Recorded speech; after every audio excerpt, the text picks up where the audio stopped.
Aloha, my name is Leanne Briggs, and we are here today for our monthly caregiver support group. We're doing something special with a guest from the East Coast, and so this is pre-recorded, and we'll have some conversation after the recording. So I'll turn the mic over to Gary.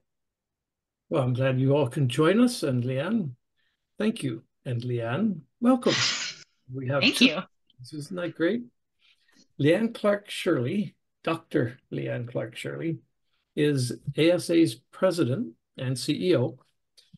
The formal word, I guess, is you're a social gerontologist. That's right. Over 20 years of experience in working with nonprofits and consulting and academic environments. She was with AARP's Senior Evaluation Advisor Program before she accepted the post that she is currently at, and she'll tell us all about that.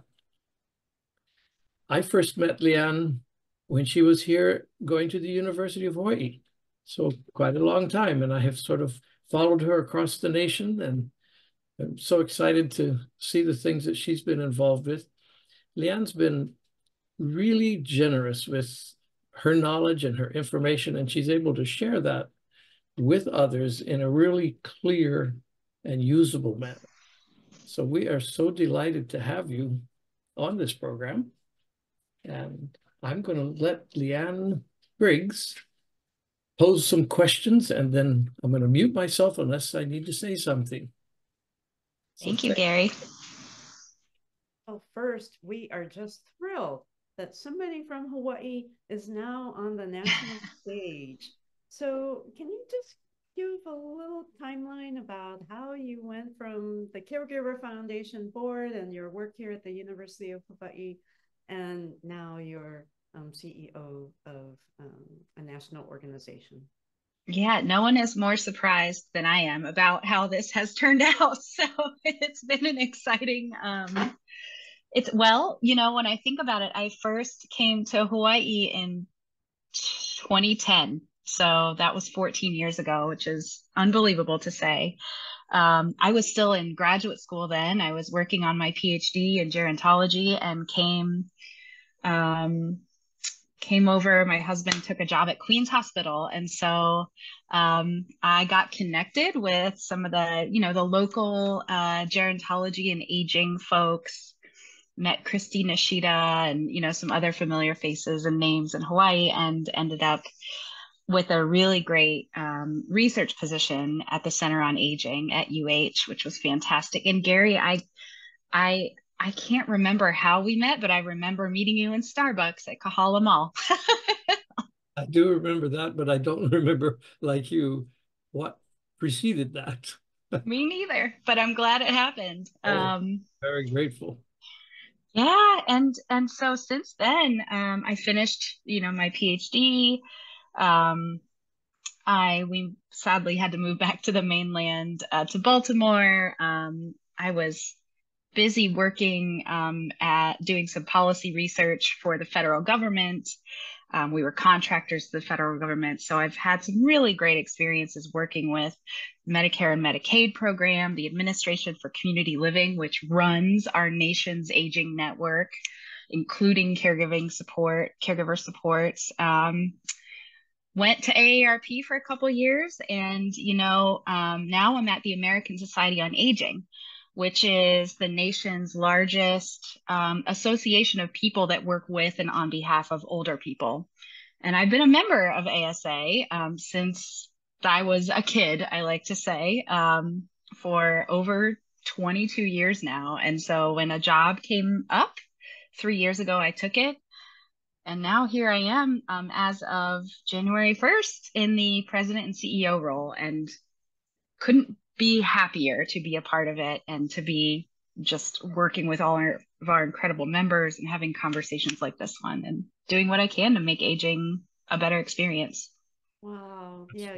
Congratulations, Leanne, Thank you. On your position and your growth from our university all the way up to the national stage. So, can you explain a little bit more in depth what is the American Society of Aging? Yeah, so we just turned 70 years old. And we are the professional home for, people that work across our very broad field of aging that we have in this country. And I say very broad because our members of ASA are folks like yourselves who are working every day to support caregivers in Hawaii, to people that run Meals on Wheels centers, to people that provide direct care to folks, but also people like universities and people like Shutterstock, which is, a private company that develops images for marketing and branding. The business sector has an increasing interest in this aging demographic, which, we'll get into in a little bit. But so ASA is really the professional home for everyone who wants to do better business in aging. And we have about 6,000 members now. We're growing every day. We do a lot of virtual education on everything from dementia to sexuality to equity to climate change issues and how those affect us as we grow older. We have an annual conference, which has been running for a long time. We've got a journal, a bunch of publications. And what makes ASA really special, I think, is the opportunities we give our members to connect with each other and learn from each other and collaborate and dream up ideas that, we could never predict. So it's a lot of fun. Great. Yeah. Work, and it's very, helpful to, for us caregivers to know that there's this huge network out there and we're not so alone, in our caregiving role. Yeah. So from your national position, what do you think are some of the hot topics in the fields of aging and caregiving? Yeah, so I think one of the hottest topics right now is ageism. Ageism is, we're hearing more about it in the public discourse in journalism. You're hearing about it on the news. Doctors are starting to pay attention to it. And, as we all know, ageism is the discrimination that we encounter based on how many birthday candles have been on our cake. The thing that's interesting about ageism is almost everyone on the planet will experience it. I think 1 out of every 2 people globally has experienced or will experience ageism. And it's very harmful. It can keep us out of jobs. We can be discriminated for employment opportunities. It can actually shorten our lifespan. There's been some interesting research by a researcher named Becca Levy.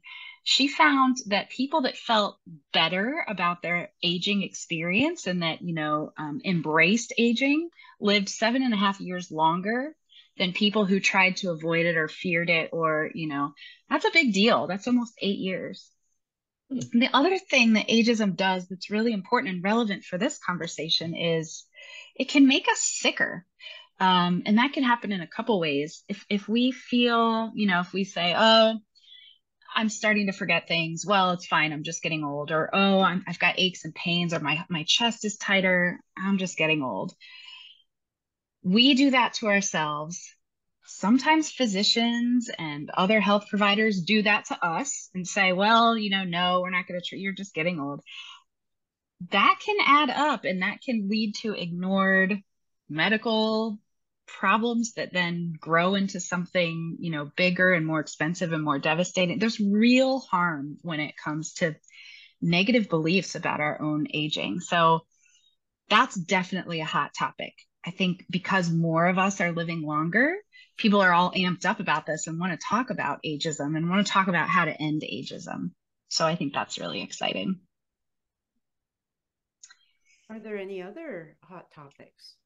Yeah, so that's sort of the broad, conversation in aging, I would say. But when it comes to caregiving, there's actually 3 things that come to mind right off the bat, and I'll be curious to hear your reactions to these. The first one is the caregiving workforce that we have. I mean, when we're family caregivers, so often we rely on professionals like you all at the Caregiving Foundation, other service providers, you know, to help to sort of make up the constellation of services and programs that we and our loved ones need to get through the caregiving journey. And, you know, there's simply not enough people right now to fill the need, you know, to meet the need. As our abilities change, as our loved ones' abilities change, and we need more support, it's not always easy or possible to find it. That is really dominating some conversations in DC, and at the national level. I think it's not too, you know, it's correct to call it a looming crisis. But I want to say there are people doing really good work to advocate for, you know, building better care careers. PHI National is one of those groups. They do some phenomenal advocacy. The National Alliance for Caregiving is engaged in this. So it's a problem, and there are really smart minds on it. And that's sort of from the perspective of, you know, who is available to us as we're caregiving. But the next thing I wanted to mention is how we're able to navigate our own lives as we take on caregiving roles. And that has to do with having access to paid sick time and family leave time.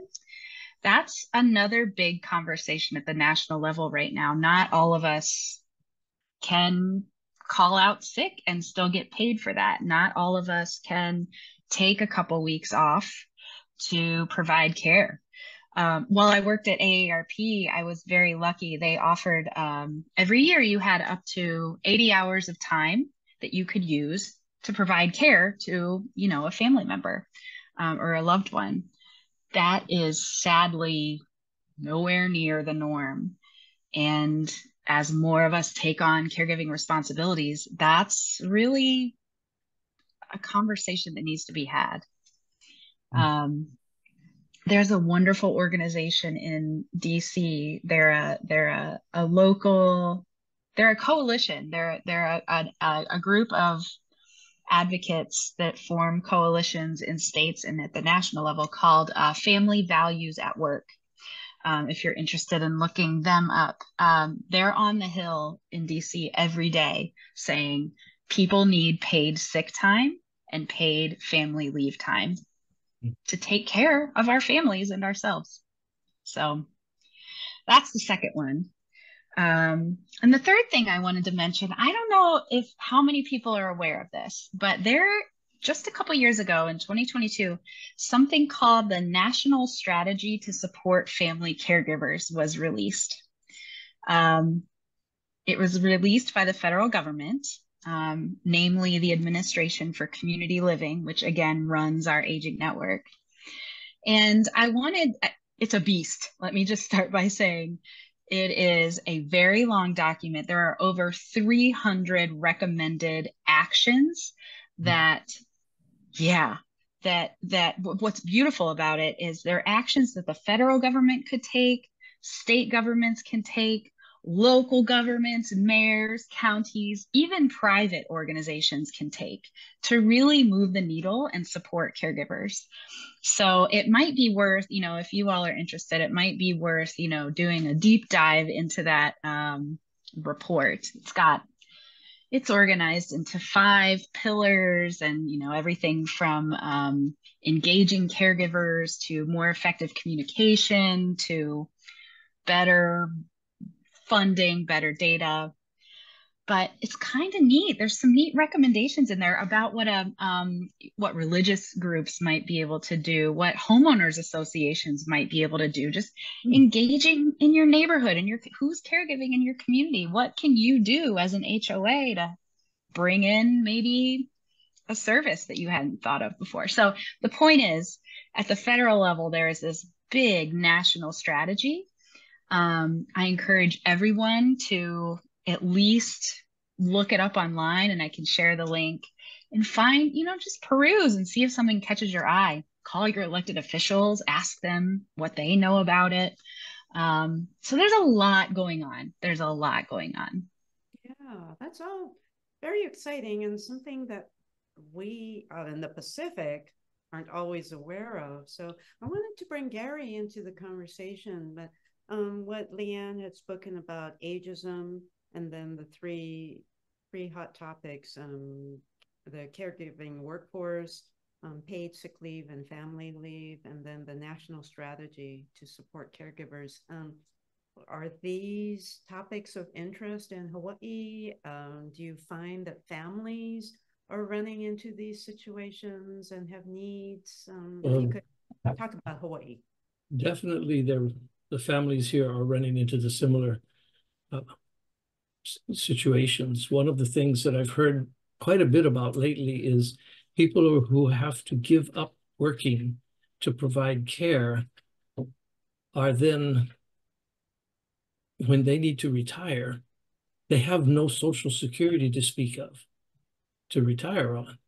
And yet they have saved the economy billions and billions of dollars that would otherwise be paid by all the taxpayers to care for grandma and grandpa. So that needs to be addressed somehow. I'm not sure how, but something needs to happen there. Yeah, there's actually some sections in that national strategy around that issue. And gosh, there have been talks about, instituting a caregiver tax credit for as long as I've, 20, 30 years. Mm. But I think, now more than ever, it's the elected officials need to hear these stories. And if that's something that you think should happen, if a tax credit would help you out as a caregiver, your elected officials need to hear that. Mm-hmm.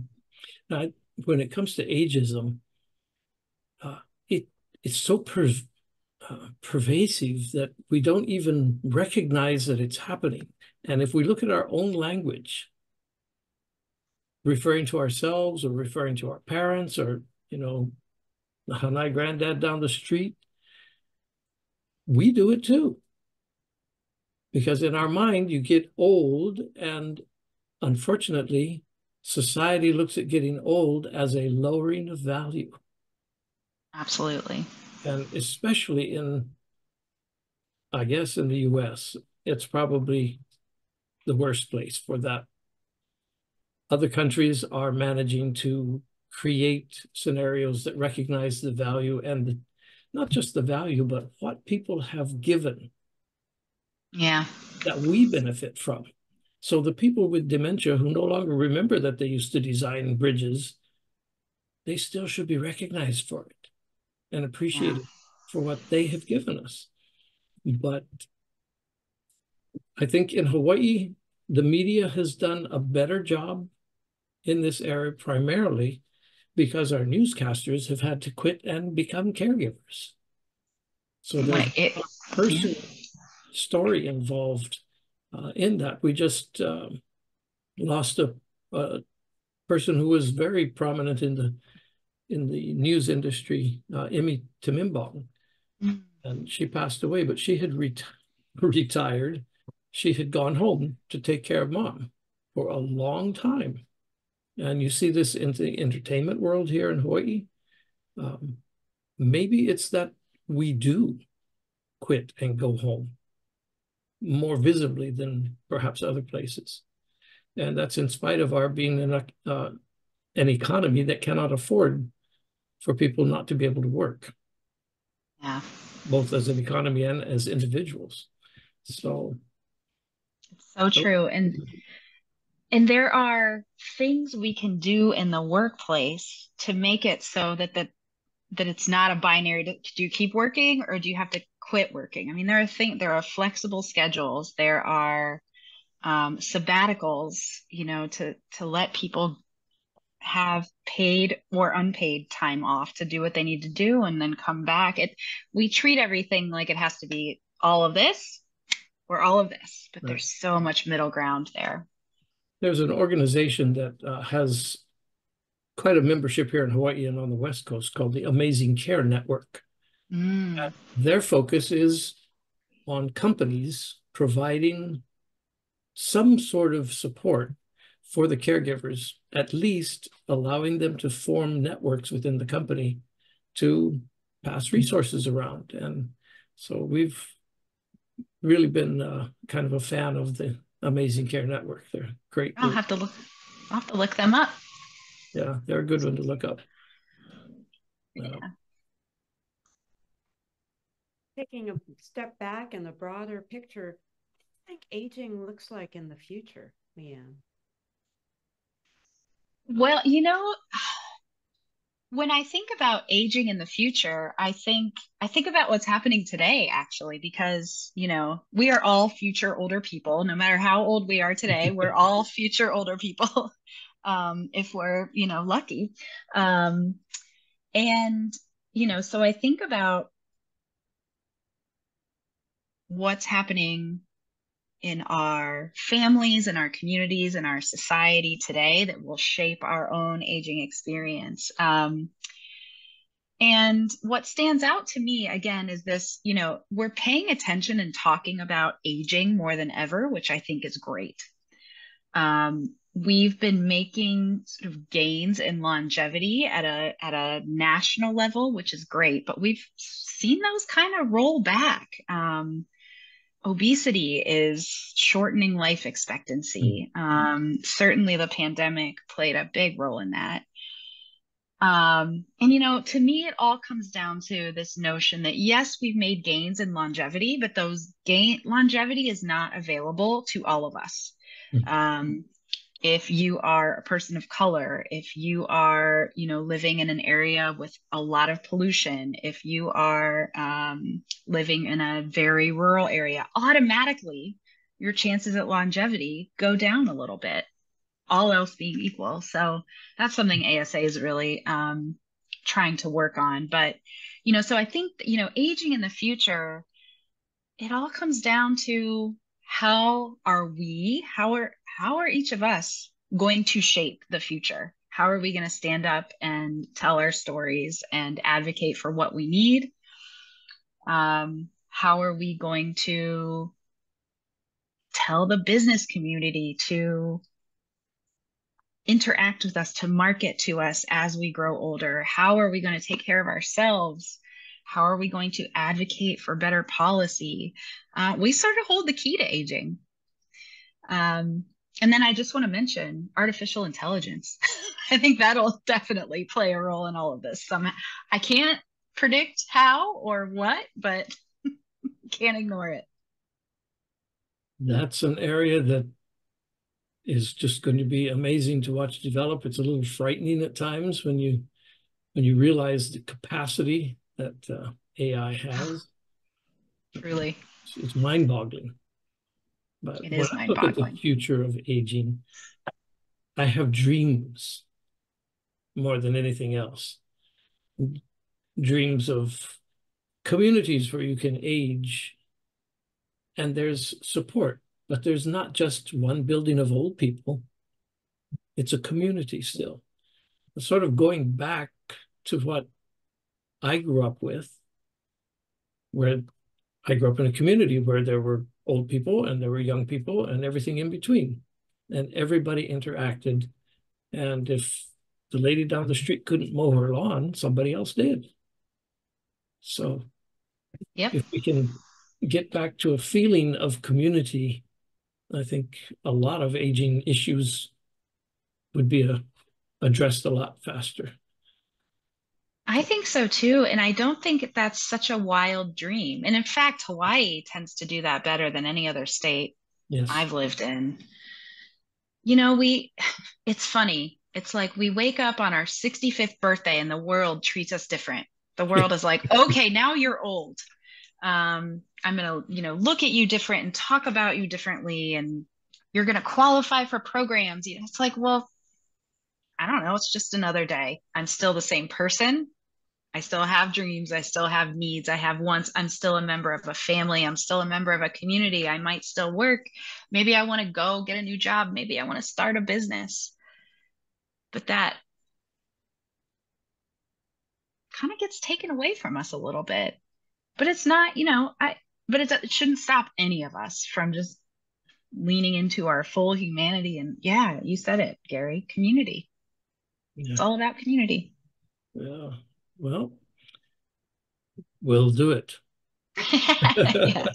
And we have to do it together. I'm very encouraged that you said that you even have private businesses among your members. So do you think that could be part of the future? I mean, especially as we start talking more about AI and robotics. I mean, I would love to have, some, robotics at home to help with, some of the household care. But are Yeah. are you having more private businesses reach out to your organization? Yes, we are. And especially from the tech sector, let's call it. So I would say that the tech sector is sort of the biggest group that's coming to us and saying, "Hey, we have some ideas. How can we work together?" And when I so here's what I think is going to happen. Within, I think it's 5 years now, nationally, there will be more people over 60 than children under 18. That's never happened before. I mean, and that is 5 years away. The marketplace is going to get smart on that. They already are, and they will start to care.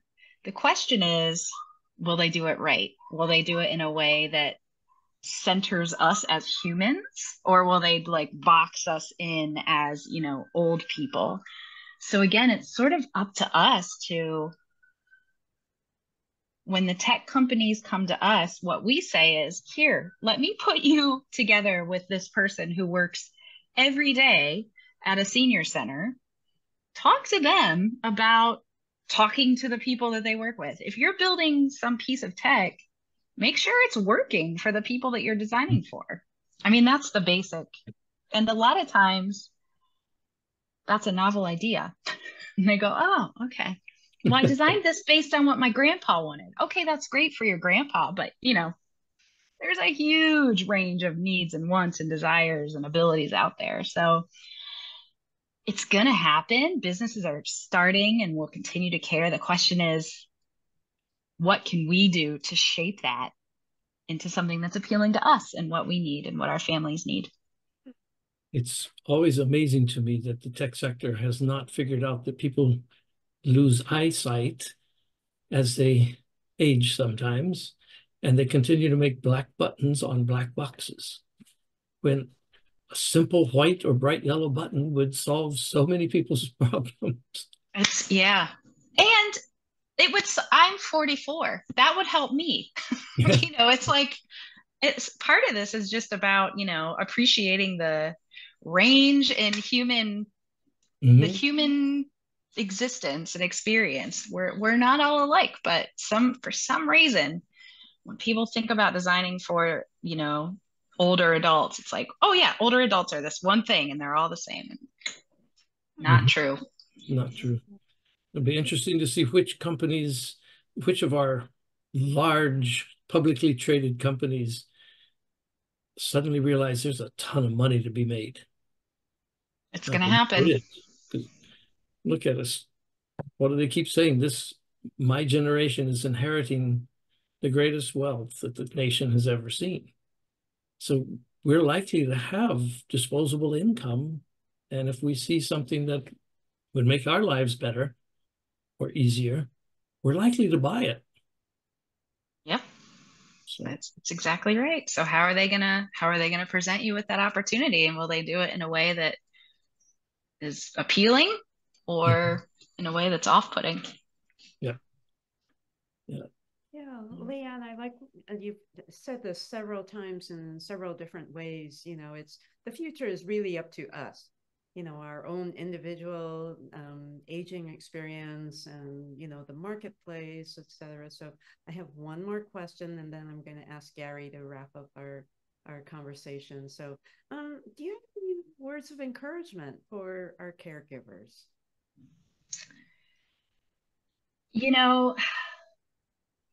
So out of ASA's 6,000 plus membership, I would say at least 4,000 are working on, caring about, talking about caregiving in some way.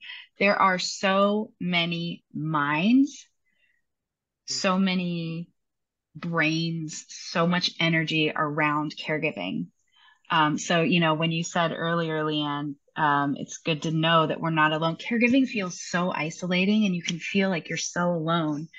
But I just want everyone to know that across the country, there are so many different people talking about how to help you and how to support you. And that's happening from Capitol Hill in DC to mayor's offices to chambers of commerce. I'm hearing these conversations about caregiving. And I think the stories, your stories about your experiences, what you need, what you've learned, what you want. So many people are ready to hear those stories and carry them with them as they design solutions. So keep telling your stories, I think, is one of the most important things to do. And that goes with, keep telling your stories to your coworkers. It might be scary to admit that you're a caregiver to a coworker or a boss, but there's power in number. And if it feels safe for you to share that, I guarantee you, if you share it and you've probably, the people listening have probably had this experience, the person will say, I've been there too. And if they haven't, they will be there in the future. So keep telling your stories. There's more of us than ever that are caregiving, and there's more brains and minds and frankly, money being devoted to this. So change is coming. I know it. I feel it's already happening. Well, that's very encouraging. So you mentioned it's an isolating action that we do as caregivers, but part of that isolation we bring on ourselves, and part of it is brought on just by the position. So we need to look at what are we doing to limit ourselves by not sharing, by not getting involved. Give a plug for AARP out there. There are organizations that consistently and pretty effectively get things done. So no question. Get involved, get out there, tell the stories. And if you have a story to share as a caregiver and would like to share that at one of our caregiver support group meetings, we would love to hear that story. Whether it's a story about successes or the trials that come with caregiving. Both sides are very important for others to hear so they feel supported just because there's somebody else out there that knows what they're talking about. And so we would love to hear those stories. Put you on videotape even so you can become a movie star. We'll have a Zoom star. A Zoom channel, caregiver stars. There's actually, you're reminding me, there's an organization called HFC. It's Hilarity for Charity. It's the actor Seth Rogen's and his wife. They have started this charity. And they have a whole initiative right now to elevate the stories and voices of caregivers of all ages, including younger caregivers who are taking care of parents and grandparents. So check out HFC too. They're doing some really incredible stuff. That's great. We will. That'll be terrific. Well, Leanne, we really love talking with you. I'd love to go on for a couple of hours more, but I know you're busy. But we're so honored that you are on our board. So thank you for accepting a position on the board, because it's really good for us to not just be Hawaii, but to realize it's a lot more out there that we can connect with and benefit from and provide help to our caregiving community. So thank you so much. You're welcome. If we could just solve the travel time and the time zone problems, this would be perfect. Well, who knows? Tech's working on it, I'm sure. Yeah. That'd be great. Any last words, Leanne? Thank you so much. I'm honored to, continue to be affiliated with such an amazing organization. And to all the caregivers out there, I just want to thank you and express my appreciation for the aloha that you show your families and your communities and yourselves. I know I've been a caregiver before, and I'm sure I will do it again, probably in the near future. And keep sharing your stories. We're in it together. Thank you very much. Great.